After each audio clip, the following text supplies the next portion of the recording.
ल है साथीहरू हाम्रो आज यो दिलकुमारी पुनको घरमा के हामीले ढेँडो खाँदैछौँ।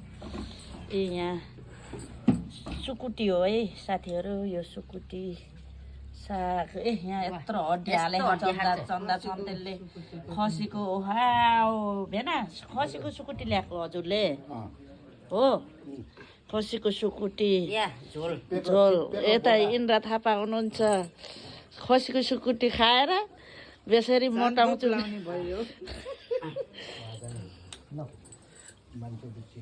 यही नजिकबाट कस्तो आयो होला गरेको दिदीले। मिठो खाऊ भेना, एकदम एकदम हो कोदोको ढिँडो। कोदोको ढिँडो। भेनाले फेरि यहाँ एक थाल ल्याएर बस्नु भयो। भेनाले हिजो सुकुटी ल्याएर आउनुभएको अरे पाहाडबाट। हाम्रो फेरि यहाँ खाने कार्यक्रम हुँदैछ। दिदीले फेरि के ओ अर्ग्यानिक बोकेर आएको छ है दिदीले। अर्ग्यानिक ल है साथीहरू, खाम खाम खाम हड्डी खान उचाल्न हड्डी। ल या यस्तो खान्छौँ र पो बोल्दैछौँ। अनि बल्ला खाऊ तिमीले त पाए पो खान्छौ हो क्या।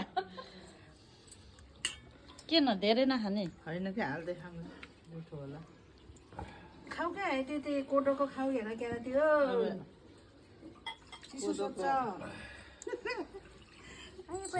कोदोको खानु पर्यो। भर्खर बनाएको हजुरले।